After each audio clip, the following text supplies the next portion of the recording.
Soy Juan Carlos Restrepo Escobar, abogado, especialista en derecho administrativo. Me convoca el tema de la consulta popular, un tema de relevante actualidad,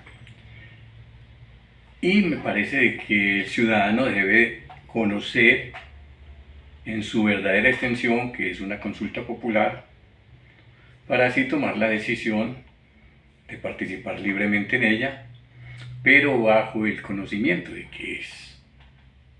Entonces empezaré diciendo, digamos, en torno al tema, de que se puede contemplar desde dos puntos de vista. El primero, el político, y el segundo, el académico, y el jurídico académico. El político presenta, digamos, lo que es la actualidad política del país, que está, digamos, enmarcada entre una polaridad que muchas veces obstruye la posibilidad de que el ciudadano libremente participe, porque está más orientado por una ideología que por un conocimiento. Entonces, lo que pienso llevarles a ustedes es desde un punto de vista objetivo, apartado, digamos, de lo que son las posiciones políticas. Entonces, por eso me encamino más bien por hacer una presentación de tipo jurídico-pedagógico.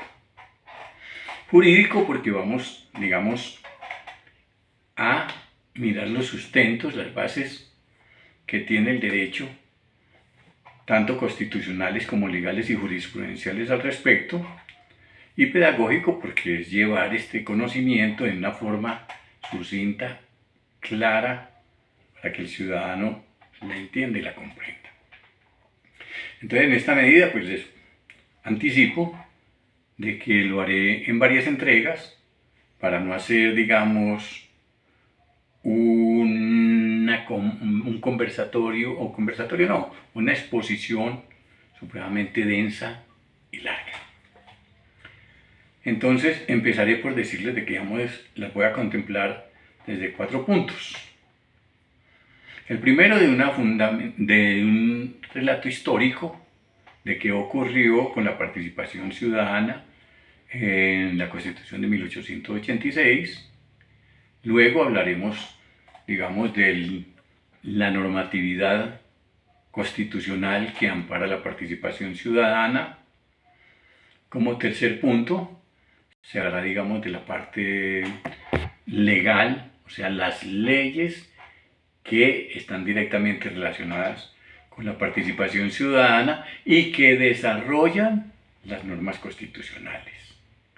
Y como último y cuarto punto, pues tendremos un tratamiento jurisprudencial, ya diría desde un punto de vista más académico y más encaminado a los abogados, más encaminado a los estudiantes de derecho y a la gente, pues, que de alguna forma se interesa en el tema del derecho en sí, y entonces sería una buena forma de conocer sobre estos mecanismos de participación y desde el punto de vista de las cortes, por eso la parte jurisprudencial.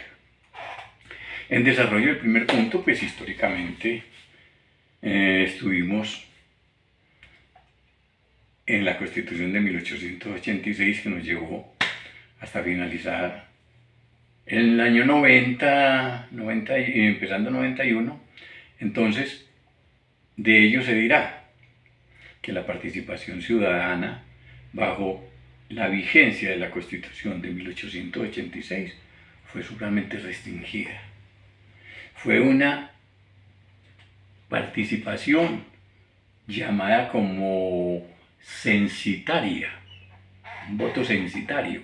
Significa ello de que un voto censitario es aquel que obedece a un censo electoral supremamente restringido. Y podrá verse, digamos, que la mujer pudo participar por primera vez en unas votaciones precisamente en el plebiscito de 1957. En diciembre del 57 se da las votaciones al plebiscito, pero ese plebiscito iba encaminado al acuerdo entre liberales y conservadores para hacer la reforma constitucional que creaba el Frente Nacional. No es el caso ni el momento de entrar a analizar lo que fue el Frente Nacional, pero de hecho, pues, históricamente han referenciado de que este Frente Nacional fue el que dio la posibilidad de calmar o de cesar el conflicto de la violencia política que se vivía por situaciones ideológicas básicamente, Partido Liberal, Partido Conservador. Entonces, se tuvo bajo la vigencia de 1886 una participación supremamente restringida y limitada, no ilimitada, sino limitada bajo el amparo del poder presidencial básicamente. Pero ya aparece la Constitución de 1991.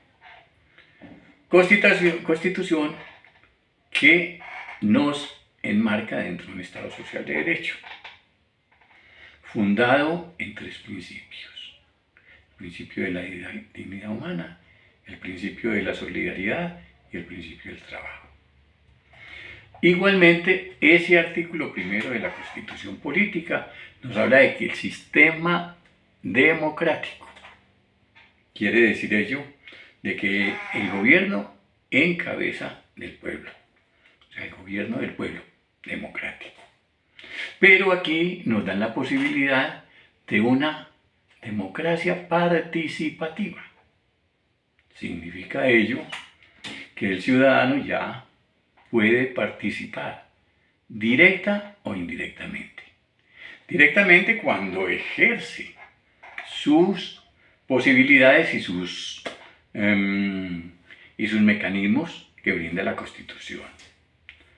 E indirectamente en una forma representativa cuando lo hace a través de los representantes que elegimos para que llevaran adelante esa delegación.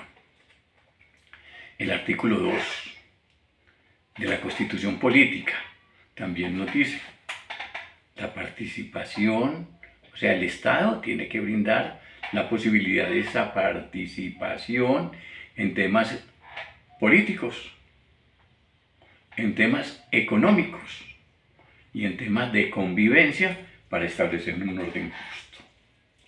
Entonces ya llevamos 2 artículos de la Constitución Política que nos están hablando de la posibilidad de que el ciudadano esté inmerso en las decisiones del gobierno, en las decisiones del mismo Estado. El artículo 3 nos dirige a que existe un poder popular. Y ese poder popular está en el pueblo. O sea, la soberanía está en poder del pueblo, un poder popular. Entonces, aquí, en ese marco jurídico, en ese marco de desarrollo, en ese marco de participación, de actividad de la ciudadanía, no puede ser restringida la participación. Y ello nos conduce, efectivamente, al artículo 103 de la Constitución Política, de la Constitución del 91. Esa Constitución Política del 91, como ya miramos los 3 primeros artículos de ella, nos lleva, como les dije, al artículo 103, que habla de los mecanismos de participación. Los diferentes mecanismos de participación que son, o entre ellos están el sufragio o el voto, nos hablan del plebiscito, nos hablan del cabildo abierto, nos hablan de la revocatoria del mandato y nos habla de la consulta popular.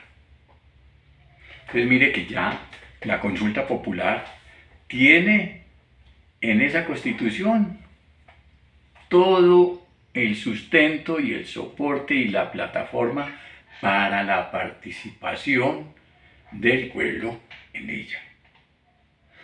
El artículo 270 de la misma Constitución nos habla de que el gobierno creará y formará los sistemas para que esa participación sea efectiva.